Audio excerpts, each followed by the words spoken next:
Hi, my name is James. Welcome to King's Fine Woodworking. Today I'm going to show you how to make this dual-purpose tool for your kitchen.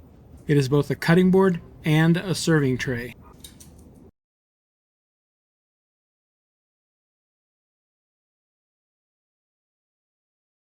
So we're going to need to start by milling down some lumber in order to get our pieces made to the approximate size for the cutting boards. I am making two cutting boards, and I don't really happen to have a piece of Padauk that's wide enough to make two cutting boards from. I have some longer, narrower stock, and so I'm going to mill it down, joint the edges, and glue it up to become one wider piece. Padauk doesn't have a real defined grain, so it'll be very hard to identify that it's actually joined up when it's all done. And I like to put glue on both edges, typically, of a joint.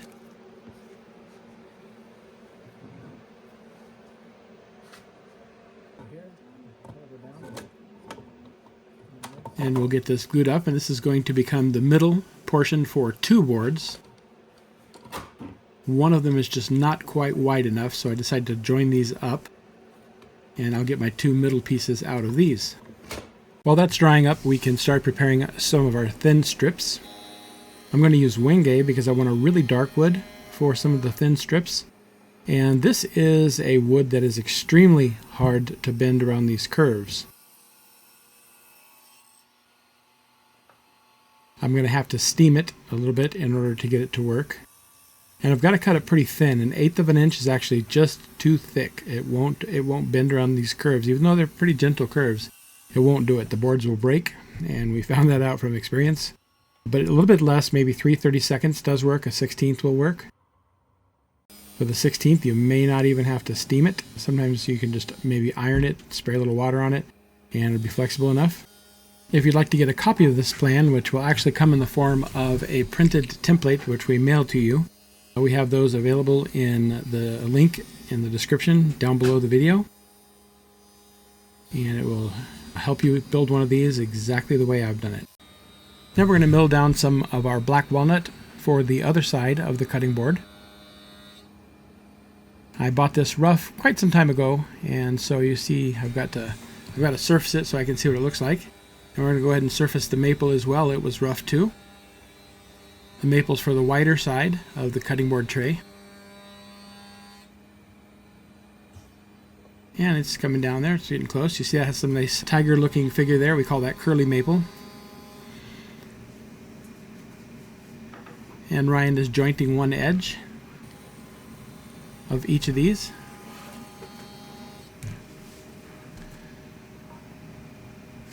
And then we'll send it through the planer, and those will be milled and ready. And it's about time to go ahead and take the clamps off of the Padauk. It's dried up nicely. And there's the rough stock that we need to build two of these boards. We're going to send this through the planer, so I do want to take the glue off. I don't want the glue to interfere with this sitting as flat as it can. We'll surface one side on the jointer first and then plane the other side.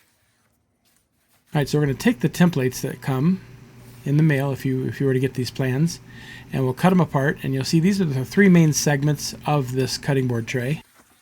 And then we'll just try to cut them out precisely. An easy way to do it is to just get a straight edge and a hobby knife and cut along the straight edge. You can use scissors if you like, but this makes a nice clean straight edge. Scissors might be a little bit easier to get around the curves, and you can see my daughter Kavita there. She's doing that as well. And so I'm just simply going to tape this down onto the piece of maple. I could have made the template first, but I decided to go ahead and cut the maple first. Tape it in a few spots, and I'll just kind of move the tape and draw along it as I go. And I'll get my outline there. And that is the first piece of the cutting board tray. So we'll take that over to the bandsaw and cut that out. There's no way you could actually take a template or a drawing or a sketch and say cut one side and then cut the other side and expect them to meet up. No matter how well you sanded them, they're never going to meet up perfectly. The edges are going to be cut rough, and as you sand them, they're not going to be able to be sanded down to exactly perfect. And there's just no professional way to make something where it's going to have a seamless joint with no gaps in it if you did it by hand. It has to be cut with templates. So I have cut this a little bit oversized so that I can make my first template. This template I'm going to make out of 1/2-inch plywood. You can do any thickness plywood that you like, but 3/8 or half are both kind of nice. If you have Baltic birch, even better. But any plywood will work. And I'm going to cut this just barely outside of the line. I'm going to take it over to my rigid belt sander, and I'm going to sand this back and forth and get it as smooth as I can right down to the center of that pencil line. I'm trying to get something perfect because this is the template I'm going to keep forever. And I'll mark on it, this is the cutting board tray, the master starting template. And you can keep that, and then you can make as many of these cutting boards in the future as you want. The cutting board does take a few templates, and that's just one of them. But really, they don't take long to make, and it's the extra time that it does take is the price you pay to have a piece of work that's perfect. I put lots of tape down. This is just double-sided tape. I'll put a link to the tape and all the types of stuff that I use in the description below in case you need some of this stuff. All of these work great for this project. And we'll tape that on. This tape is pressure sensitive, so you can squeeze with some clamps or push down on it and give it a minute to kind of set up, and you see the board's a little bit bigger than the template. I'll just use a flush trim bit, or a pattern bit, I suppose. This is a pattern bit because the bearing's on the far end there. I'll use a pattern bit, follow my pattern, and cut the maple to perfection. Now the maple is identical to the board, and so there's going to be no issues with that meeting up with the next joint, which will be cut with a template as well. And seamless joints are really important for quality woodworking and things that look good. So this is a little steamer you can actually get on Amazon. It's just over $100 and it's everything. It has the steamer unit, the box to put the wood in. It's really nice, really good deal. Works really fast. For thin stuff like that, I think it has to steam for maybe 5 minutes. It steams a little bit longer, of course, if the wood is thicker. And that's what I need to do to the Wenge in order to get it to bend around this curve. If I was using anything else, I probably wouldn't need it, but the Wenge is really, really hard. And it just likes to crack and break if it hasn't been steamed. So that's why we did that. And I've got the offcut there from my piece of maple that I cut on the bandsaw to help me clamp this down. So the offcut's up there just to give me a nice square place to put my clamps. Now this can be done with one person. It's definitely easier if you have someone to kind of hold things in position while someone else starts to clamp it down. The top board there is not going to be clamped permanently to the bottom one. And you see I had a little, you can't see it, but I did have a little bit of a gap on this side between the Wenge and the wood. And so I slid in a little bit of paper there. You can see that paper there. And that just pushed the Wenge down tighter to the wood. The only thing that really matters is the joint that's glued up, which is the Wenge to the wood below it. Now this joint had to glue up overnight. This is a joint that's under stress, under tension, and anytime you have a joint like that, you do need to leave the clamps on for 24 hours. And so that's going to happen a couple of times during this build, so we have to be prepared for that time-wise. But we can see there when we take the clamps off, it really looks perfect. And that's what matters. Now we're unclamping the second one, because I did do 2 of these boards. And you see I had to have a little bit of paper on the edges in order to get that to push down nice and snug and tight to the maple below it. Lots of glue. The Wenge is a little bit bigger, but it's no big deal. Then we'll take a few minutes to get this all cleaned up, get the extra wood off of there. And I did make 2 of these boards. One of these is actually for my wife, and the other one is for a chemistry professor of mine. She was the first person I ever took chemistry from. It was back, I think, maybe 1993, and she's the one who really made me fall for chemistry. Made it the most interesting subject I'd ever had, and that's basically what I went to college for. So I'm going to give her the other one. I've met a lot of instructors in the college world, from grad students to full professors, and she's one of the best educators I've ever met. She had a way of making really difficult topics easy to understand. So Rosie, if you're watching this, one of these is for you. Okay, so in this cutting board, we've got a curve. This curve coming along here is an arc. It's a segment of a circle, and of course all circles have a radius. So a radius is fairly straightforward. If we have a circle going from the origin of the circle to the edge, that's the radius. And same thing here, if I go from the origin to any point on the circle, it's the same. It's the same radius from any point to the edge. So if we look back here, you can see we've got this curve down here between the maple and the Wenge, the black wood. And then let's jump up a little bit to up here between the yellow heart and the walnut. It's also a curve. One might think these are all the same curve since they all meet flush tight together. The curve between the maple and the Wenge, the curve between the Wenge and the Padauk, the curve between the Padauk and the Wenge, or the curve between the Wenge here and the yellow heart, or the curve between the yellow heart and the walnut. In fact, they are actually all separate curves. They're all separate radiuses or separate radii. They are not the same. They get bigger in each case, and I'll show you. If we take a look here, these might be separated maybe by the distance of a 1/2 inch thick router bit,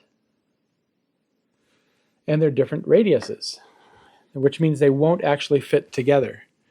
So that would mean if it's maybe a 1/2 inch bigger than this radius, that would be this. If this radius came to here, and we had to expand that by, oh, say 1/2 inch or so, that would be here. And this,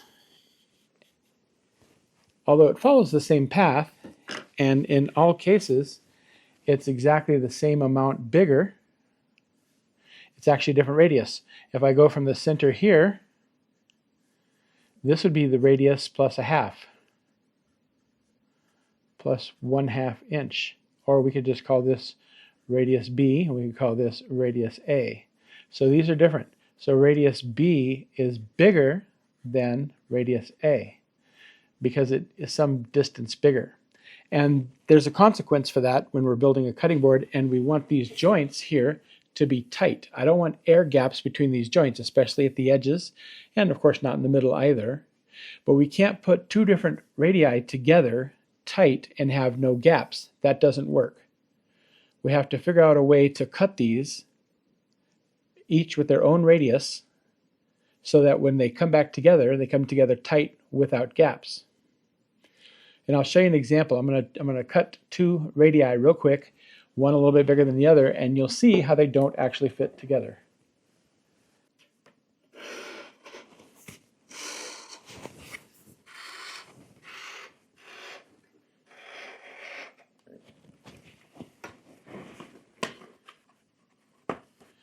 And then we're going to expand this. So this radius comes to right here.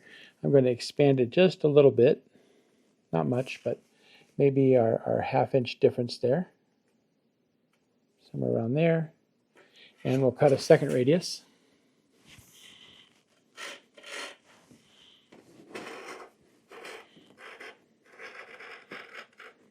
There we go. Okay. And so basically what we are doing is removing this section, this middle section.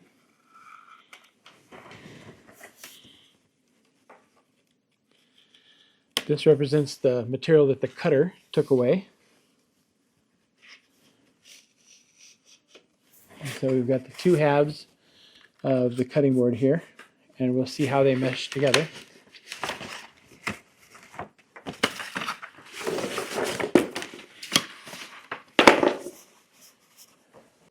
Okay, so the point I'm just trying to make is that when we have different radii, this radius and a radius that's a little bit bigger, and we tried to mesh them up in a cutting board because we don't want any gaps between here, that two different radii, as you can see I'm touching here, but not here, not here.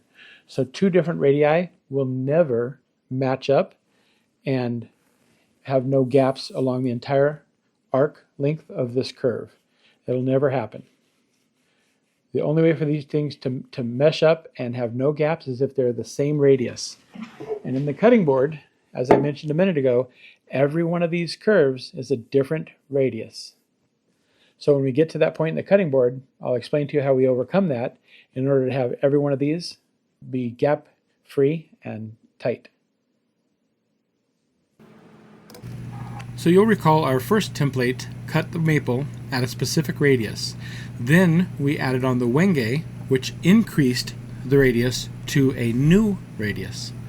So now I'm going to have to cut a template that matches up with that on the outside. I'm going to start by taping down a board to the maple Wenge combination and flush trimming that off. And the piece that's stuck on there we don't need. but this is the piece we need. So that piece would be the same as the Wenge, except the kerf of the router bit took out 1/4 of an inch. So I've got to find a way to add 1/4 inch back to that template I just cut. I've got to add 1/4 inch back to this piece.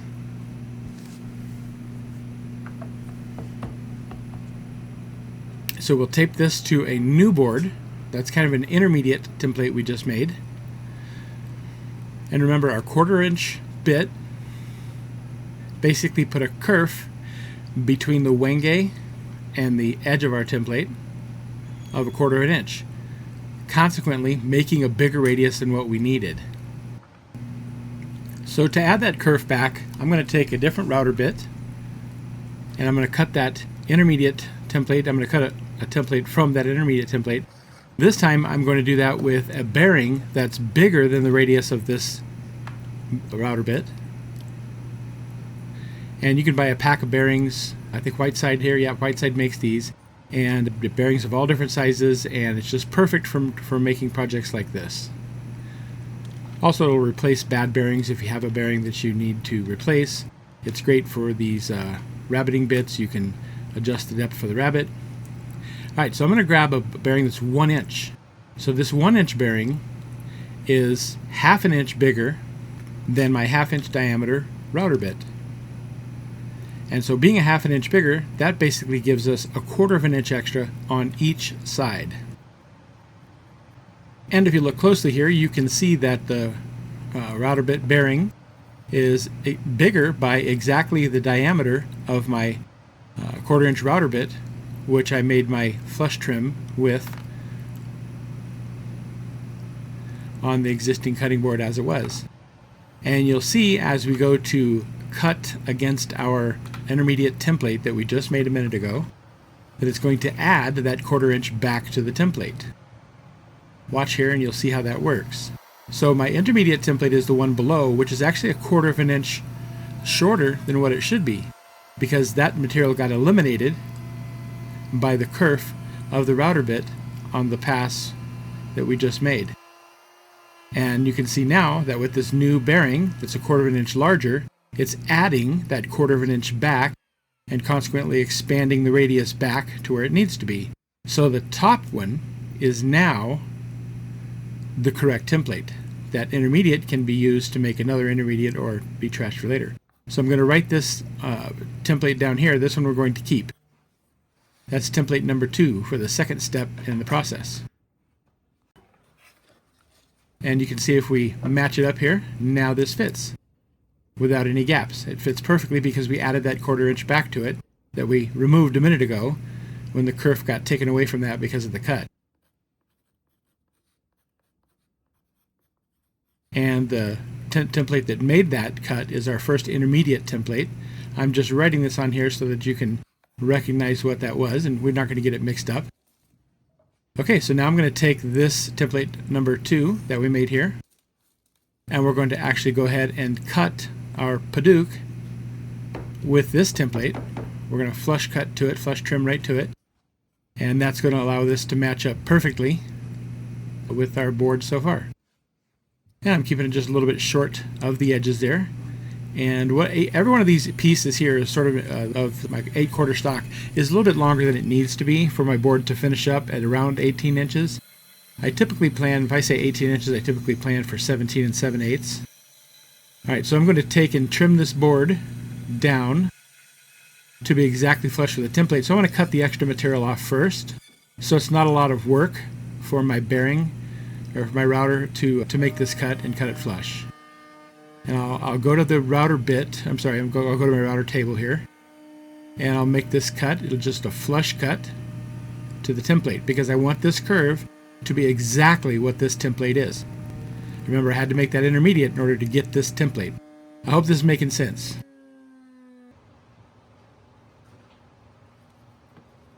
And then we're ready to go ahead and glue this up. And this is the next step in gluing up our cutting board tray. I do like to have glue on both edges. Now this particular joint is not under stress because I haven't bent a board to fit here, so I don't have to leave this for 24 hours. Like when I put the Wenge down, I had to bend that in and took quite a bit of force, and we needed to let that glue set up for 24 hours.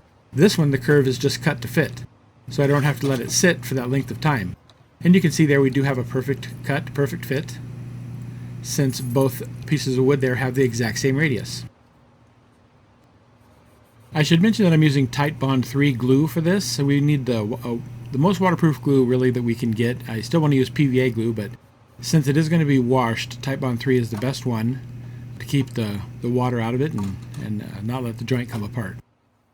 Okay, so after about 4 hours I can take that off of the clamps. It's really under no pressure, like I mentioned, no strain, no stress, and so it doesn't have to stay in the clamps for very long. And I'm going to place this template down here. I've got it turned around there. And I'm just going to go ahead and pencil mark this out.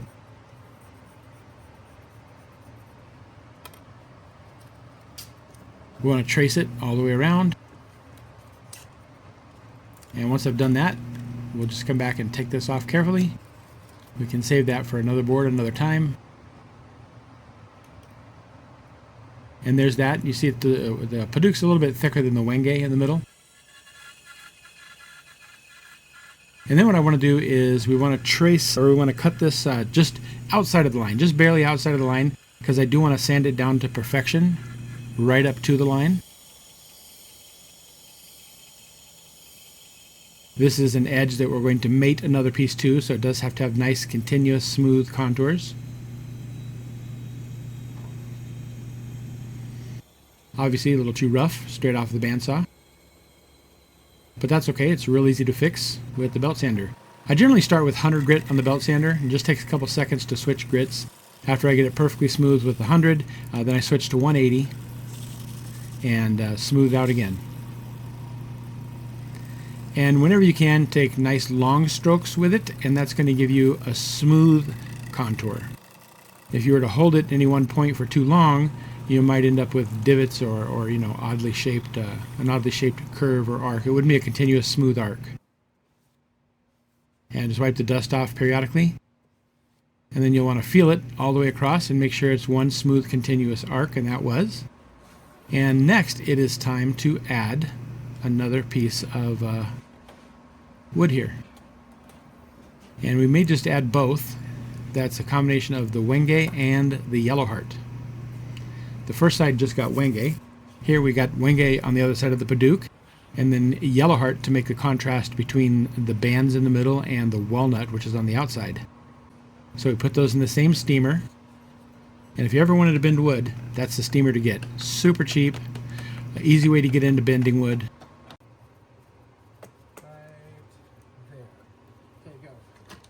Alright, so we're starting to clamp this up here. And I think we gave up. We were going to attempt to clamp 2 at one time, but we decided it'd probably be a little bit safer to clamp 1 at a time. And that's what we've done. We want to get all the excess glue off. Now the Wenge is wider than this 8/4 stock is thick. And so we had to let that dry overnight. And there it is, with nice tight contour everywhere. And you see the one in the background there has already got both on. And then I want to trim off the excess like we did before and just kind of flush this up to the board before we continue. It just makes it a lot easier, a lot less likely to get splinters on it, and easier to glue up, and lets me know where the next intermediate piece goes. And so this Yellow Heart did go back into the steamer for about 10 minutes.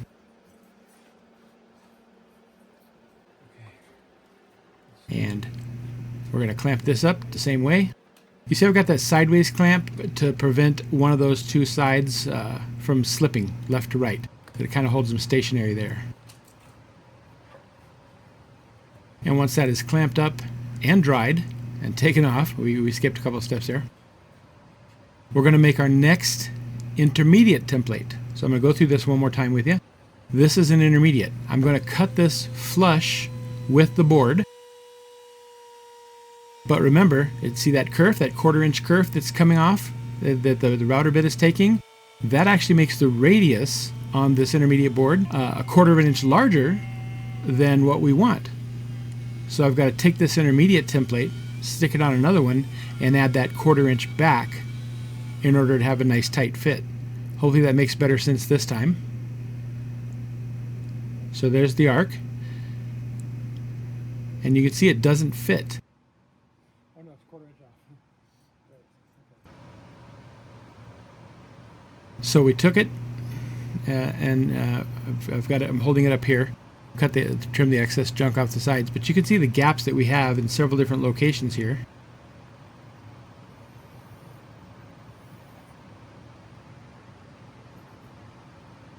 That's one radius there. Here's another radius here because the curve goes 2 different ways.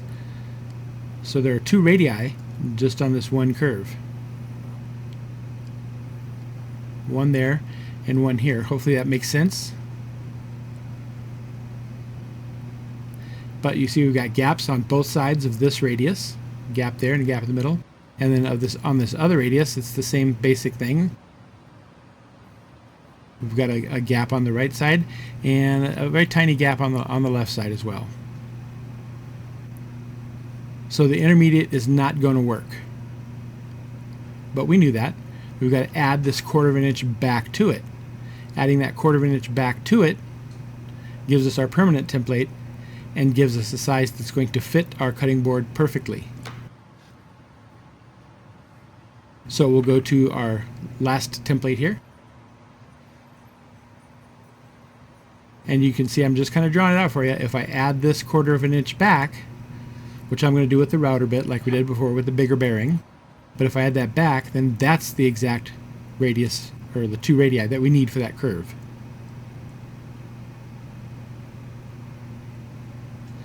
You can see I'm just holding it up one more time here for you so that you can see clearly here that when I'm touching there, it doesn't fit. It's got gaps on both sides. And the further out we get from the middle, the bigger the gaps get. I hope I made that clear, and I hope that's also not too redundant for you. Alright, so we're going to tape this intermediate down and made it up to what will become our final template.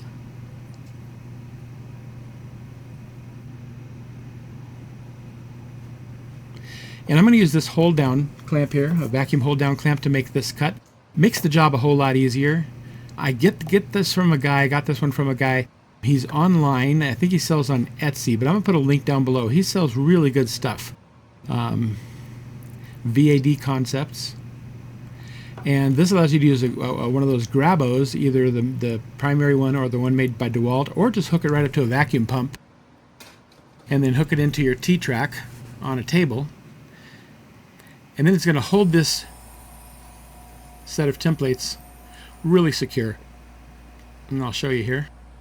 We'll set it there, we'll kick on that vacuum pump, and it's just rock solid. I'm shaking my whole 1,000-pound table. So it's pretty good. Tiny bit of flex, that doesn't make any difference at all. Alright, remember I go back to my 1/2 inch router bit with a 1 inch bearing. That gives the 1/4 inch overhang, and that's going to add that 1/4 inch of kerf that we lost a minute ago. It's going to add that back to our intermediate there, so we have our permanent template. And you can see there how that's doing that. The one we've just cut is a 1/4 of an inch bigger than the one we had. And this one on top here is actually our final template.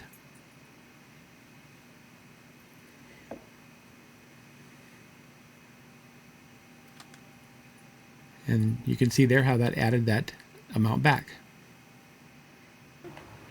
And it happens to be the exact thickness of the first router bit that we did a flush cut with. And we'll get these out of the way. Those vacuum hold downs are great. If you have never used one, you should try it. And we'll just take a little quick test with our final template, and you can see it's perfect. There's no gaps. So it takes a couple of extra minutes. It takes 5 minutes to cut one, and then 5 minutes to cut your second one. It's really easy. It's not a step that you should skip, and if you do it right, you're going to have a perfect cutting board. It's going to come out just right. And here you can see the cutting board after I've flushed up that yellow heart down to the board. That is the paper template, of course. And I could have put the wood template up there too, but I'm going to trace that on my walnut and cut it a little bit bigger than I need. This is the final piece of this cutting board tray. So we'll go to the bandsaw, we'll cut it larger than we need.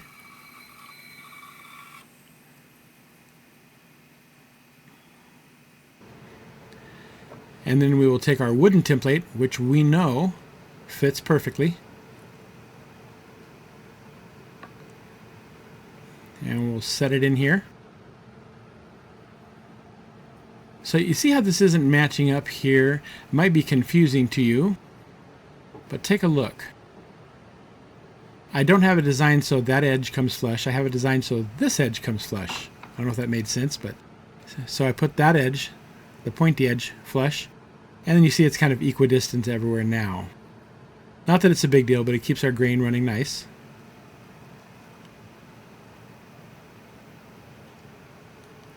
And that's what's basically going to be trimmed off of the walnut. And so I'm going to go ahead with my two-sided tape, tape it down really well, and then we'll get back to our flush trim bit. I keep calling it that. I'm sorry, this is a pattern bit, pattern routing bit, because the bearing is on the far side away from the router.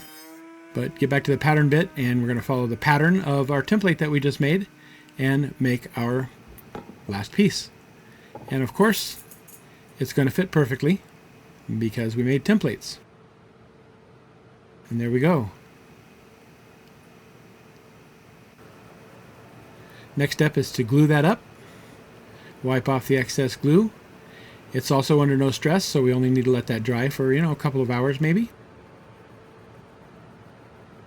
Although I don't know if I'd run it through a planer and a sander until it dried for maybe half a day or a day, just in case it gets under any pressure there. But there it is. You can see how it looks pretty nice. Really nice when they have no gaps. You don't have to take and fill them with putty or epoxy or anything like that. It's really nice if you can have your wood joints just come together perfectly. Now we'll trim it to size. You've got to have a good sled for that. We actually make and sell these sleds. If you have any interest in that, I'll put a link in the description below. This table saw sled does everything. Does crosscuts, dados, bevels, miters, picture frames, you name it. But we're going to go ahead and trim it flush on both sides. And this is making the board exactly square. Now this would be a great place to stop, and just as is, really makes a great cutting board. But we're going to, of course, turn it into a tray and cut all of the edges with slight arcs. And I'm going to do this two different ways. So we're going to get a rough sand here on both of them, and I'm going to make one with the CNC, and I'm going to make one by hand. And see at the end if you can tell me which was which. Not everybody has a CNC, so I wanted to show both ways. So I've set this in the CNC. I've double-sided taped it down to a piece of plywood, and I've got the plywood clamped down. And I've programmed the CNC file there, and so it's going to cut the perimeter out. And there's that. And that definitely makes it easy on the woodworker. Saves you some time. I think it's still regular woodworking. You had to do everything else, but some people don't like working with that. All right, with CNCs, they don't think that's real woodworking. I don't agree with that. All right, now we put a bowl cutting bit in here. And this bowl cutting bit doesn't have a bearing. And I've got the file put in there. And Ryan is running the CNC. And we're going to go ahead and start cutting. And we'll check in on that as it goes.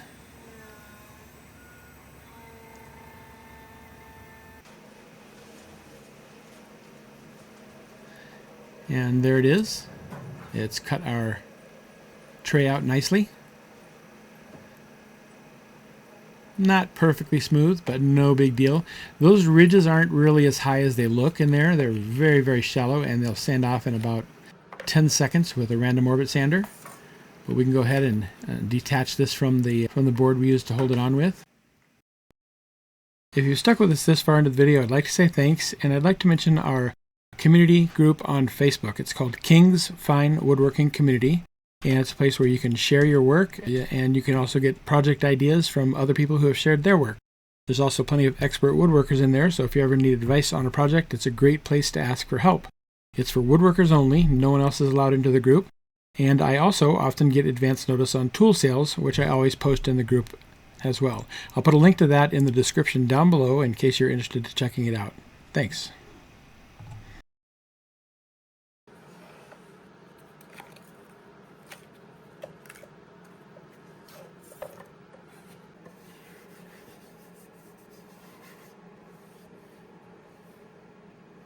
And it's actually pretty smooth overall. It's not bad at all. But you've always got to sand these. That's the key with one of these projects is sanding, sanding, sanding. If you do have a CNC, there's virtually no burns, and the sanding is definitely minimized.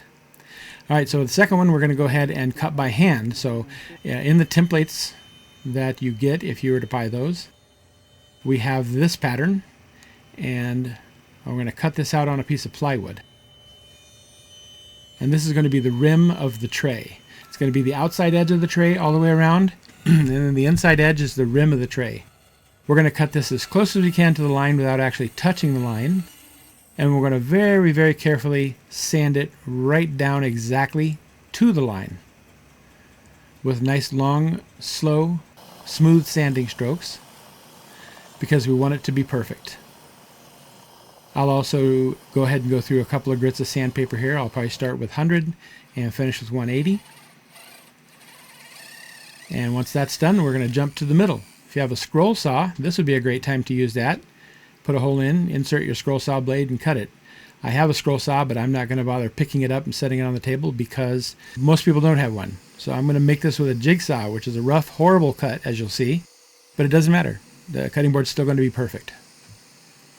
So make sure we're going to cut it well away from that line, maybe a 1/16 of an inch, maybe more if you need to. And then we're going to sand it with a random orbit sander down to the line. Long strokes gives you a nice smooth finish. We'll do that all the way around, and then we're going to tape it down to our cutting board.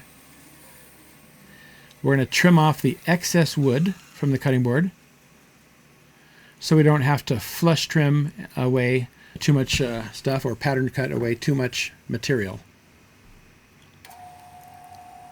I'm going to use the vacuum hold down there again. And I like to use my vacuum pump. It's got more power than a Grabo, and they're actually cheaper. I'm going to put a link to a vacuum pump in the description as well. And there is a pattern bit. It's got a bearing on the, actually, sorry, this is a flush trim bit. See, I can't tell the difference. Flush trim bit. Bearing is, if the bearing's closer to the router body, it's a flush trim. If it's further from the router body, it's a pattern bit. And then you've got bits that have both, bearings close and far. And so I've trimmed that all the way around. That's the outside. And that's looking pretty good. Just as good as if the CNC did it. And here's the bowl bit. We're going to plunge in. This has to be a plunge router. And I had to make a special router base here, and I've got a video to show you how to do that. Everybody should have a large router base so we can span big distances and cut through that. It doesn't take very long to make a large router base. If you don't want to make one, we sell them. But it doesn't take long to make it, and you can buy plastic at Home Depot, wherever. A lot of material got removed, obviously.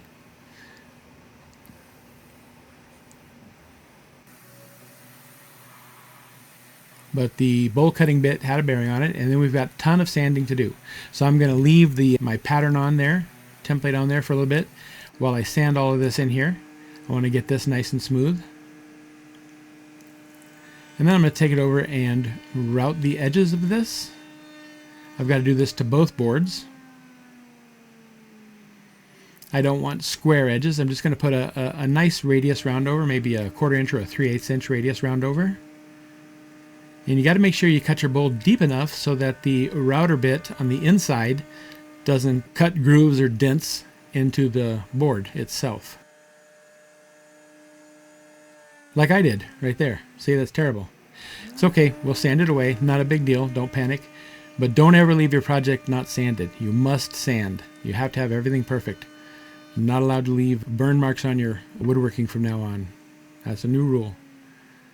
Remember, it's the difference between a professional woodworker and an amateur is burn marks. We hate burn marks. So we'll always sand them away. Now this board took a couple of hours to sand. You have to sit and put in the time to sand it. You're going to be able to sand some by hand or some with the machine, but you're going to have to sand some by hand.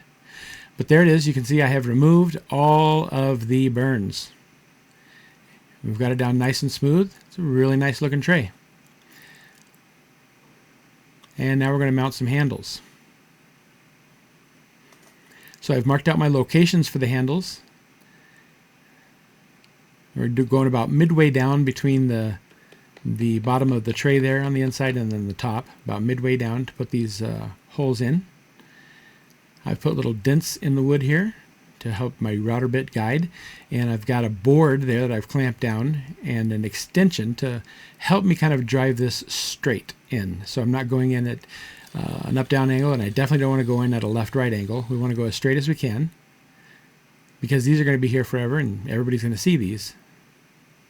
But it's pretty easy. It just takes a minute to set this up, and then, you know, it's almost like you're working with a drill press, but it's easier than trying to set up a drill press for a cut like this. And not everybody has a drill press. And then I need to cut these down really close to the bottom. And this is a countersink bit because I don't want the screw head showing on this side. So I'm going to put a countersink in. And I've got a little adapter for this drill. DeWalt makes these drills that you can put various heads onto, and it gets me right close to the edge. You can see here, I don't know if you can notice, there's a little bit of a gap on the sides because this is an arc, and that drawer pull handle is actually flat. So I'm going to take a Forstner bit that's about the same diameter. I'm going to kind of mark out the center point here.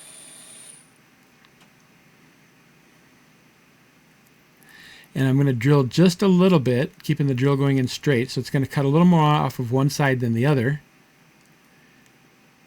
since there's an arc there. And then when I place this back in, it's going to go in just a little bit, and it's going to hide the fact that there's an arc there. It's not going to basically, you know, be high, you know, on one side further away from the board, and flush on the other. It's gonna look good like it was meant to go there. So there's that. If you happen to like these handles, I will put a link to these in the description down below as well.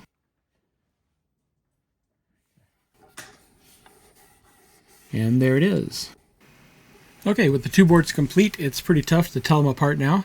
And I've done a final sand on them. We wiped off all the dust. And see if you can pick out which was cut with a CNC and which was cut with hand tools. Kind of difficult to tell. I suppose power hand tools I should specify. I don't actually do much hand tool woodworking.